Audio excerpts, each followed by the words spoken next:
Bienvenue sur Parole Créative, le podcast du Faire Soi-même imaginé par le Salon Création et Savoir-Faire. Je m'appelle Mélanie Sénat et je suis ravie de vous retrouver pour le deuxième épisode de cette nouvelle saison. Peut-être me connaissez-vous déjà avec le podcast Fait Main, dans lequel je vous fais découvrir des créatrices et des créateurs qui ont fait de leur passion pour les loisirs créatifs leur métier. Si vous voulez découvrir leurs histoires, je vous invite à m'écouter en cherchant Fait Main dans votre appli de podcast préféré ou sur YouTube. Avec Parole Créative, nous vous faisons découvrir une nouvelle personnalité ou une marque créative une fois par mois. Et désormais, c'est également en vidéo, donc vous pouvez continuer d'écouter les épisodes comme d'habitude sur Apple Podcasts, Spotify ou Deezer, mais vous pouvez les voir en vidéo sur YouTube. Aujourd'hui, on va découvrir ensemble Gauvin, le créateur de Canva Fatal, qui dépoussière le monde du Canva depuis 7 ans. Donc il nous explique comment il s'est initié au Canva et comment il s'est retrouvé à en faire son métier. Il nous parle également de la manière dont il se prépare à participer à sa 3e édition du Salon de Création et Savoir-Faire. Bonne écoute! Bonjour Gauvin, je suis ravie de t'accueillir pour ce nouvel épisode ensemble du podcast Parole Créative. Bienvenue! Bonjour Mélanie, merci beaucoup de me recevoir et bonjour aux personnes qui nous écoutent. Et qui nous regardent maintenant Et qui en nous regardent, vidéo. oui. Bonjour. Alors, tu as prévu plein de choses à nous montrer. Pour démarrer, est-ce que je peux te demander de te présenter s'il te plaît? Je m'appelle Gauvin Manhattan, je réside à Nantes et du coup j'ai lancé Canva Fatal en 2018, il y a 7 ans maintenant. Et voilà, et donc l'idée de Canva Fatal, c'était de remettre un petit peu le Canva au goût du jour en proposant une alternative au Canva un peu rétro, un peu ancien, un peu traditionnel, on peut dire ça comme ça.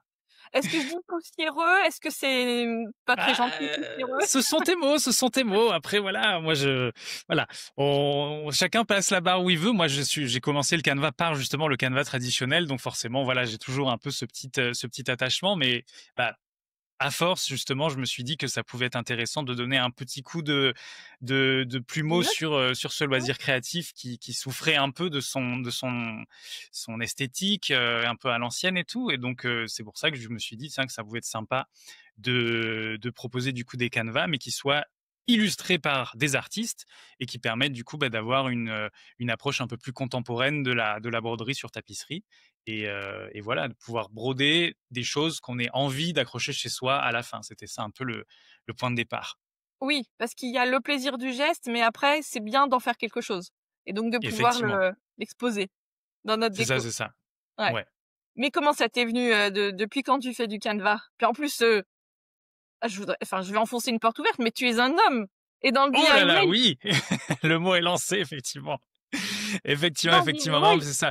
Ça peut un peu surprendre au début et tout, mais bien sûr, en gros, moi, j'ai découvert le Canva quand j'étais aux Beaux-Arts à Angoulême. Ça remonte à 2012-2013.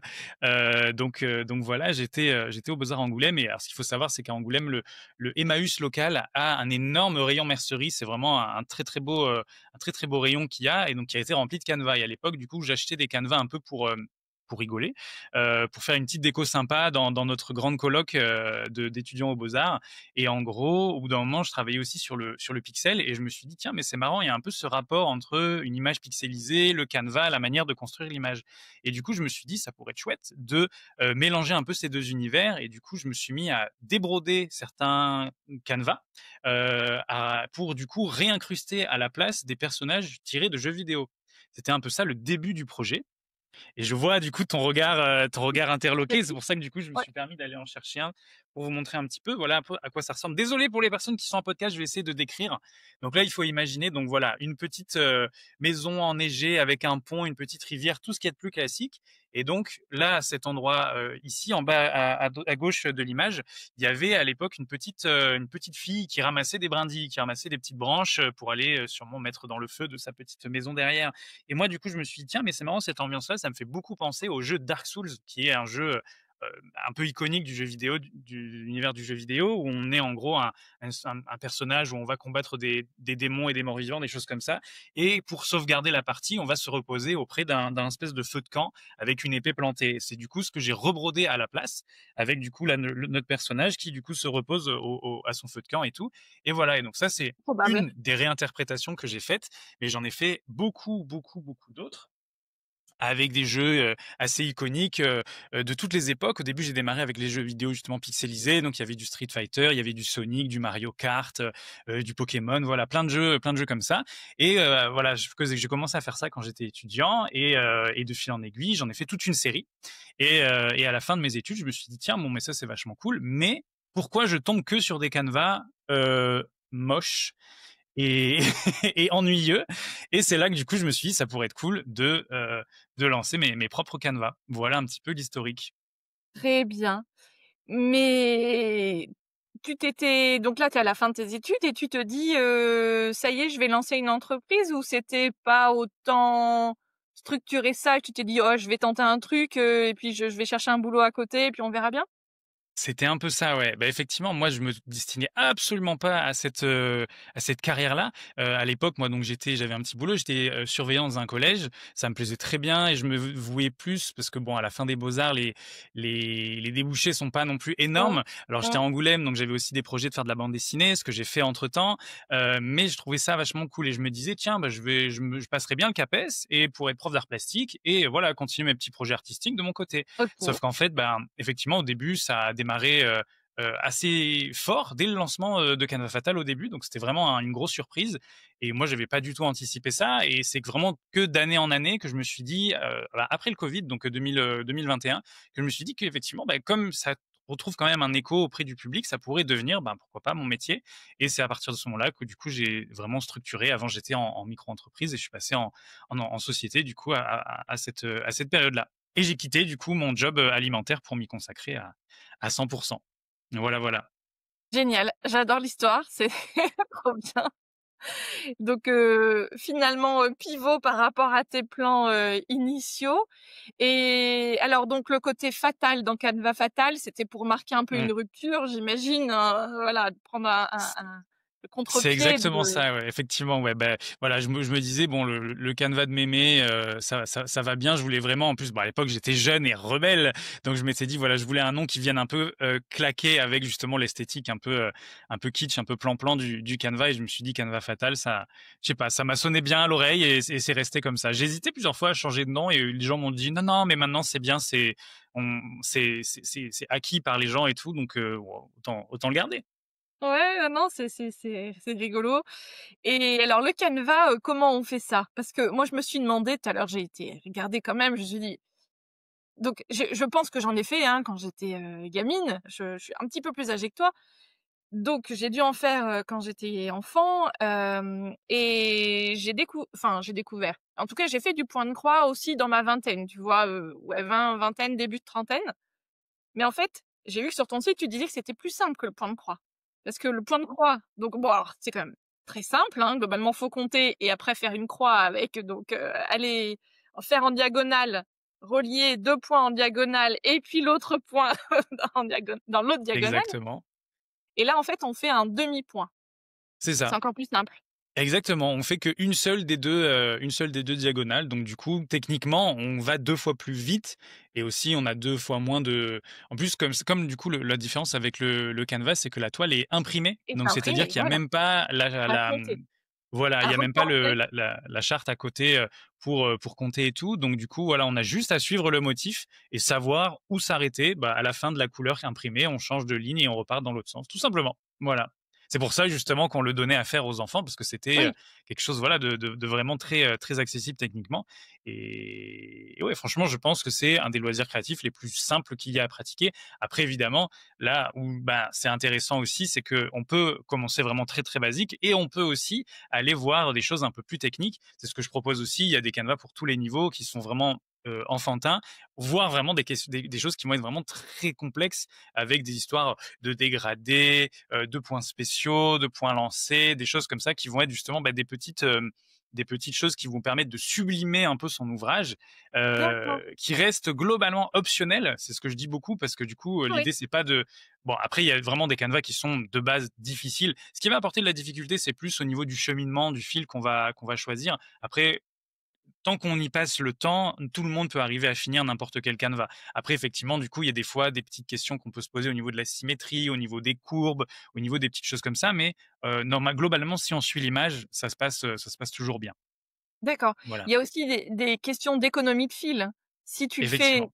voilà, de manière, propre, un petit peu comme dans le point de croix où, il y a une bonne manière et une mauvaise manière de le faire, entre guillemets Entre et guillemets, entre guillemets. entre gros guillemets et le truc, c'est juste pour, savoir si tu vas économiser un peu de fil ou pas, quoi.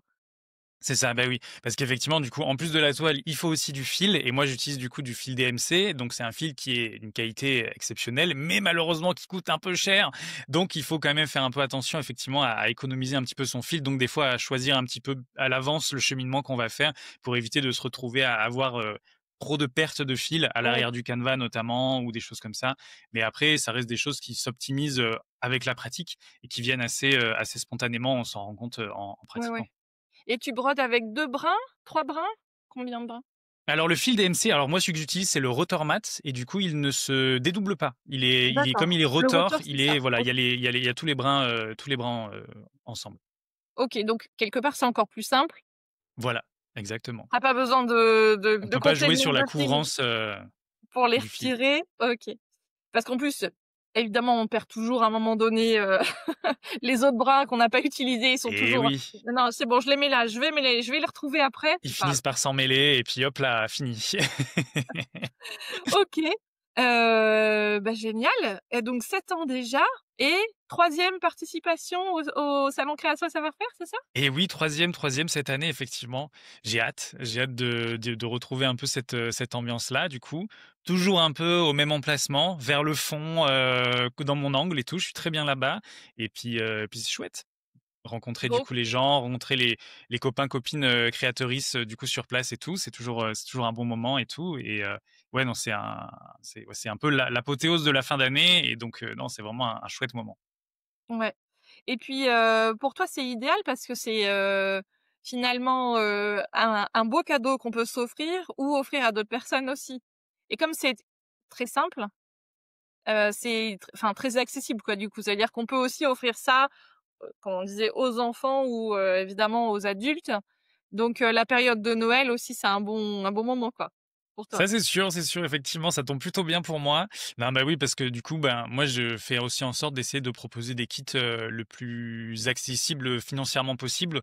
On Mmh. a les premiers qui commencent à 15,50 €, donc ça reste dans un budget cadeau assez sympa et puis c'est du made in France, c'est, des belles couleurs, c'est du travail avec des artistes, c'est quand même des matières de qualité et tout, donc du coup, c'est voilà, c'est un cadeau qui est, enfin, un type de ca une typologie de cadeau qui est quand même assez recherché, j'ai l'impression, par les temps qui courent et effectivement, du coup, bah, il y a énormément de personnes qui passent commande à la fin d'année et qui me disent: «Ouais, c'est pour un cadeau, c'est pour une amie, elle fait déjà du tricot, du crochet, elle connaît pas encore le Canva, donc c'est l'occasion et tout», donc non, oui, c'est sûr. Puis c'est quelque chose qui peut convenir aussi bien à des enfants qu'à des personnes justement, trentenaires qui veulent faire, un petit projet DIY comme ça le soir pour s'occuper ou à des personnes justement un peu plus âgées qui ont connu le Canva traditionnel, qui sont un peu nostalgiques de cette technique, mais qui malheureusement, bah, en ont un peu marre, des petits chatons dans les paniers. Donc du coup, voilà, qui veulent s'y remettre avec du coup des formats un peu plus, adaptés au goût du jour et donc non, ouais, on est un peu pour tous les goûts, ouais, effectivement. Oui et je pensais alors je sais pas si c'est aussi, dans ta clientèle, mais dans les personnes un petit peu plus âgées, je pense peut-être aussi aux seniors qui ont besoin de retravailler alors là, c'est seniors un peu plus quand même, qui ont besoin de travailler la motricité fine, comme finalement, les enfants et donc on va avoir ce côté, à la fois de simplicité, donc il y a rien de compliqué et en même temps de travail un peu en finesse, ce qui est du coup intéressant finalement quel que soit l'âge. Effectivement, bien sûr, ouais. Ouais, Oui, ouais. non, mais honnêtement, c'est un loisir créatif qui a beaucoup de vertus, justement, bah, de par le côté de la motricité, le côté un peu lent, un peu répétitif, ce qui fait que Mmh. ça vide quand même pas mal la tête aussi. Il y a Ouais, beaucoup de gens qui me disent que voilà, c'est leur petit moment de détente le soir avant d'aller se coucher, et tout quelques points de canevas pour voilà se vider un peu et penser à autre chose et tout. ouais. Et Mais tu peux oui, leur non, faire mais 5 minutes, 10 minutes, ça suffit. Enfin ça suffit. En tout cas, c'est c'est dur de facile à s'arrêter tenir. après une fois qu'on a commencé et tout, on se dit: «Ah bon, je vais finir mon aiguillé. Ah bon, finalement, je vais finir ma petite zone. Ah bon, puis il y a cette petite zone-là qui était sympa à faire aussi» et puis on se retrouve, il est 4 heures du matin. C'est clair. Ouais, ouais, je connais ça, moi je alors, donc je n'ai pas fait de Canva, récemment, mais, je fais alors c'est pareil, le point de croix, ça fait longtemps que je n'ai pas fait, mais je fais du sashiko. Mmh. Là, c'est pareil. En fait, tu as ce plaisir du geste et finalement, bah, oui, tu une ligne de plus, une ligne de plus et puis de la broderie aussi, enfin oui, traditionnelle Et c'est vrai que je me retrouve complètement dans ce que tu dis. «Allez, encore un peu, j'ai pas fini mon fil», Bah, c'est ça, ouais. C'est un peu le danger, le danger du DIY en général, effectivement, ouais, de pas savoir l'addiction. s'arrêter. Alors, tu parlais il y a 2 choses dont je voudrais aborder, que je voudrais aborder avec toi. Tu en as parlé, c'est le Made in France et les créatrices, créateurs, illustrateurs qui travaillent avec lesquels tu travailles. Alors, le Made in France, qu'est-ce que vas-y raconte-nous, c'est un engagement, volontaire? C'est souvent pas forcément évident, un peu plus Oui, cher et bien sûr. cetera? Beh, effectivement. Alors moi, le Made in France, c'était pas tellement un choix dans un premier temps. Disons que j'ai pas tout de suite capté, la vertu que ça pouvait représenter. En fait, je voulais éviter un petit peu le côté chauvin de dire: «Ah, c'est Made in France, c'est machin et cetera», et il y a beaucoup de gens qui m'ont dit: «Mais tu es fou, c'est une énorme valeur de faire du Made in C'est France, clair. en 2020-19». Donc du coup, je me suis dit: «OK, bon, bah, je vais peut-être le préciser effectivement». Mais en fait, moi, depuis le début, donc je travaille avec, des fils DMC. Je travaille avec, la toile, Zweigart. Alors c'est pas, made in France, c'est made in Allemagne. Ils sont tout juste derrière la frontière, mais bon, made in Europe, on va dire, mais c'est les seuls au monde à faire de la toile à canevas, donc bon, j'étais un peu obligé. Et après, au niveau des aiguilles, maintenant, je travaille avec, Bohin, qui sont du coup, bah, la dernière manufacture française d'aiguilles, qui font des aiguilles de qualité, En Normandie. voilà, exactement. Et du coup, c'est pour ça que voilà, donc c'est, on va dire, les principales matières. Après, sinon, tout le reste est fait à Nantes. J'ai un imprimeur, du coup, local avec qui je fais, du coup, les étiquettes, les prints ou les choses comme ça et tout. Et après, après voilà, quoi, on va dire, la grosse majorité de tous les kits sont faits. Et les toiles sont imprimées par mes soins aussi, du coup, dans mon atelier à Nantes. Euh, mais au début, oui, c'est ça. En fait, le truc, c'est que faire imprimer de la toile à canvas, c'est très compliqué. Parce que Ouais. comme c'est une toile qui est trouée, c'est des techniques qui sont pas forcément proposées par des imprimeurs, même des imprimeurs textiles ou des choses comme ça et tout. C'est pas facile à trouver. Donc j'ai beaucoup galéré à en trouver. Au bout d'un moment, du coup, j'ai réussi à trouver comment adapter moi un process qui n'est pas forcément recommandé par les fabricants, mais j'ai réussi à le remanier. Donc maintenant, c'est moi qui imprime mes propres toiles. Donc je suis autonome là-dessus et donc c'est un super coup de pouce que je me suis offert. Ouais, Et parce que du coup, tu maîtrises tout ton stock, toi, tout ton délai d'approvisionnement et que c'est enfin, bon, tu as besoin de la toile, mais en tout cas, c'est c'est ça. toi qui fais l'impression. Et tu files à Exactement, la exactement. demande ou tu as quand même un peu de stock, que tu prépares à Non, ouais, l'avance? j'ai du stock d'avance, ouais, ouais, effectivement. Ouais, ouais. Non, non, bah oui, maintenant, du coup, là, je viens tout juste de déménager. Là, j'ai changé d'atelier, donc je suis passé dans un beaucoup plus gros endroit, donc c'est vraiment chouette. Donc maintenant, j'ai vraiment beaucoup de place pour stocker, donc effectivement, c'est vraiment plus confortable et tout. Donc non, non, ouais, j'ai un peu de stock d'avance et tout. Puis voilà, dès que je vois que j'ai un kit qui va peut-être se rapprocher un peu La du bas de rupture? la pile, du coup, je relance une prod, et cetera, en petits lots de 50 exemplaires. Voilà, à peu près. Oui, ça reste des petites productions, quand même, mais du coup ouais, ouais, mais du coup, tu peux voilà, tu as cette, latitude, cette souplesse pour faire quand tu veux. C'est ça, c'est ça. Donc c'est Et encore donc, mieux. Enfin, ouais, c'est l'idéal, quoi. ouais, ouais, carrément, carrément. Et ça, pour le coup, ben, à terme, du coup, voilà, pour ce côté made in France, j'avais pas forcément donc compris. Et c'est en me développant un peu bah, sur le côté B2B, B2B, oui, c'est ça, sur le côté B2B, qu'il y a beaucoup de boutiques qui m'ont dit, ah ben made in France, c'est bien, on recherche. Nous, on a une boutique quasiment que créateurs français et tout. Et du coup, c'est là que je vois qu'il y a des vraies retombées, du coup, concrètes, qui font que du coup, c'était quand même un bon choix. Effectivement. Et puis en plus de ça, voilà, la chance de pouvoir travailler avec bah, les fils DMC. Je travaille aussi du coup avec Appletons, qui sont du coup une marque britannique, mais qui sont un peu pareil, une laine, des fils en laine de qualité assez incroyable et tout. Donc voilà, c'était pas si compliqué d'arriver à trouver des fournisseurs français dans mon cas en tout cas. Je suis Ouais. plutôt content. Et donc sur la partie illustration, tous les dessins, tous les designs que tu proposes dans la boutique sont faits par des illustrateurs, pour lesquels toi tu as, passé commande d'un dessin? C'est des dessins qui existaient déjà? Comment ça s'est passé? C'est ça, c'est ça. En gros, non, moi, c'est que des dessins qui sont exclusifs pour Canva Fatal, D'accord, parce qu'effectivement, du coup, bah, il y a tout un tas de contraintes techniques au niveau des illustrations, au niveau des formats, au niveau des quantités de couleurs, au niveau des choses comme ça, au niveau des ratios de détails. Donc, si je leur disais: d'accord, «Ah, est-ce que tu peux me redessiner cette illustration? Mais le personnage, il faut enlever la bouche parce qu'elle est trop fine, il faut enlever les doigts parce qu'ils sont machin», d'accord. c'est compliqué. Donc je leur dis: «Voilà, voilà ton format, tu me fais une illu dans ce format-là et du coup après voilà, on a un petit ping-pong comme ça pour essayer de trouver les compos les plus optimales. Des fois on s'accorde sur un thème ou des choses comme ça et puis après voilà, les artistes du coup travaillent sur l'illu et en gros après j'en ai l'exclu pendant les 6 premiers mois et après soit ils récupèrent les droits s'ils veulent en faire des prints ou des choses comme ça, soit du coup je continue d'utiliser le visuel, jusqu'à ce qu'on en ait marre. Et donc tu as travaillé avec combien de d'artistes jusqu'à présent? Alors, en tout, depuis qu'on a commencé, on a fait plus de 200 canevas.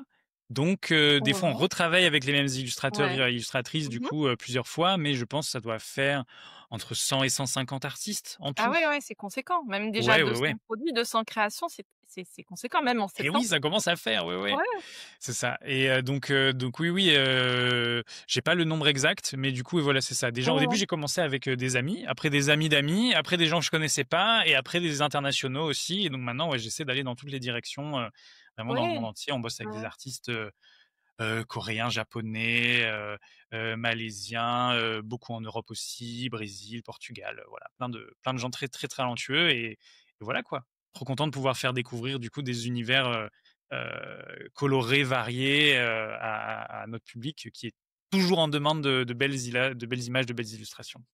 C'est clair. Je pense que c'est vraiment le cœur du finalement de la création, enfin le cœur du canevas.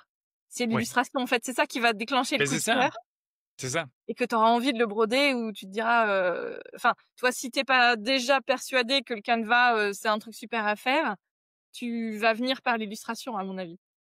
C'est sûr, c'est sûr. Bah, c'est pour ça que du coup, enfin, ouais, il y a énormément de canevas que les gens vont enfin, qu'on trouve justement chez Emmaüs ou des choses comme ça qui sont juste, brodés et bon, bah, je n'ai pas envie de mettre ces biches qui se font courir après par des chasseurs chez moi donc hop, je le donne à Emmaüs ou je le revends en brocante ou sur le bon coin ou je ne sais quoi.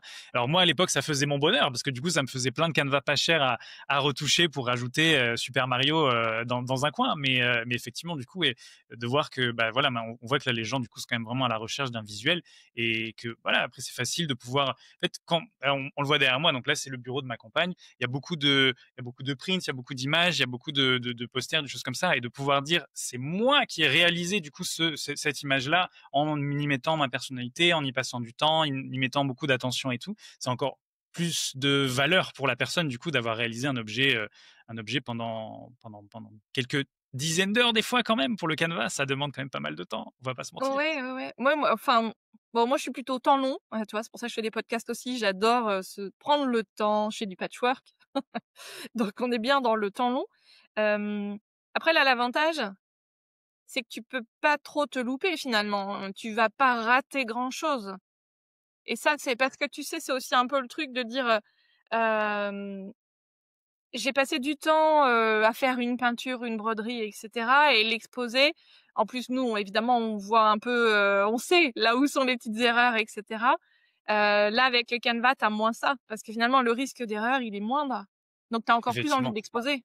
Mmh. Mmh. Non, mais c'est sûr. Beh, effectivement, il y a ce que je disais, du coup, quelques petits choix à faire à certains moments, du coup, parce que, des fois, il faut réussir à peut-être par exemple, un personnage, bien placer les yeux, ça peut être important. C'est voilà, des fois des petits choix, mais c'est facile à corriger, c'est facile à adapter aussi et du coup, ce qui est bien, c'est que la toile, elle est imprimée d'une telle manière, mais si on décide de finalement ne pas faire un détail parce que on a galéré un petit peu et on va juste, recouvrir, la partie qui nous a un peu gêné à faire. En fait, on peut parce que de toute façon, après, on ne saura pas, la personne qui le regarderont ne verront pas qu'en dessous, là, il y avait un détail qu'on a supprimé. Donc, en fait, du coup, voilà, c'est quelque chose qui est Ouais. adaptable. C'est quelque chose qui est facile à, à s'approprier. Et c'est pour ça aussi que voilà, quoi. Oui, Oui, oui effectivement, et il y a pas, quand on voit deux canevas brodés par deux personnes différentes, ils seront pas du tout similaires, mais pourtant, du coup, il n'y en aura pas forcément un qui sera mieux que l'autre. Chacun va mettre sa personnalité aussi dedans. c'est l'avantage du fil. Si ça va pas, on coupe, on recommence. Effectivement, voilà. On a même pas forcément besoin des fois de couper. On enlève simplement, on défait l'aiguille et on voilà, on détricote, on débrode, on dé Exactement, ouais, exactement. très bien. Mais ouais. Comment tu prépares, cette édition, du salon, création et savoir-faire? Là, donc on enregistre, on est fin août, Mmh. donc à la fois tu as encore du temps, et à la fois ça va vite arriver. Comment tu te prépares? Et ben donc là donc ça va être ma troisième édition, donc ça y est, j'ai pris un petit peu mes marques, donc je sais un petit peu comment il faut que je m'adapte. Donc là, bah, ce que je fais normalement l'été, c'est que je prépare justement tout mon stock. Comme l'été pour moi, c'est souvent une période un poil plus creuse parce que les gens font des réserves pour l'été, brodent pendant l'été et reviennent après à la rentrée avec des nouvelles envies. Donc l'été pour moi, c'est un peu plus tranquille. Donc là, je suis en train enfin non, j'ai fini, de faire, on va dire, mon gros stock de justement de kits qui sont donc prêts dans un coin dans mon atelier. Je sais qu'il y a juste écrit CSF dessus et j'aurais juste à les charger comme ça. Je me dis pas mi-novembre quand je serai déjà dans la course Noël, machin, les commandes, les trucs, les nouveautés, les artistes, beaucoup de choses prévues pour la fin d'année. Voilà, ce serait pas à ce moment-là que j'aurais besoin de me dire ok, il faut que je fasse 100 kits de 100 kits de celui-là, 100 kits de celui-là, 50 de celui-là, etc., etc. Ça serait un peu compliqué. Donc là, voilà, le stock est globalement prêt, c'est tout bon. Je garde quasiment mon stand à l'identique. Là, j'aurai une surface un peu plus grande, donc il faudrait que je me fasse une petite extension, mais globalement, ça reste la même base. Donc ça aussi, c'est bon. Et après, du coup, non, ouais, en gros, préparer des nouveautés aussi. Là, on a une grosse nouveauté cette année, du coup, qu'on a sorti juste avant l'été, qui sont des petits magnettes à broder. Donc là, du coup, ça se rapproche un petit peu du point comté. C'est un peu le mix entre les deux, parce qu'on Ouais, est c'est sur une sympa, toile. c'est un nouveau format, c'est cool. Tu les as vus? Bah oui, oui, c'est Ouais, ça. je trouve ça Et du cool. coup, ouais, c'est une petite toile plastique, donc du coup, voilà, des petites choses et tout. Donc ça, c'est une grande nouveauté qu'on va avoir pour la première fois à CSF cette année. Et du coup, voilà, donc préparer un petit peu tout ça. Je me suis préparé du petit mobilier sympa pour mettre ça en valeur aussi. Et puis voilà quoi. Après, se reposer un petit peu avant quand même, parce que ça reste quand même un marathon, 5 jours Intense. à faire des sourires et à expliquer bonjour, vous connaissez Canva Fatal? Bonjour, vous connaissez Canva Fatal? Ça fait quand même, Merci de voilà, Canva, c'est pas un truc de mémé. exactement. Faut réussir à bien rester au taquet tout le salon, mais ouais, non, j'ai hâte, j'ai hâte. Justement, tu as quand même un petit peu d'expérience maintenant. Est-ce qu'il y a un conseil que tu donnerais aux exposants qui en ont un petit peu moins ou qui sont un petit peu stressés, pour leur participation, au salon? Hem, prévoir prévoir suffisamment de stock, Mmh. c'est Et mieux alors? que c'est mieux de prévoir trop que pas assez parce que ça, je peux témoigner, même avec de l'expérience. L'an dernier, j'ai dû faire un aller-retour dans la nuit à Nantes.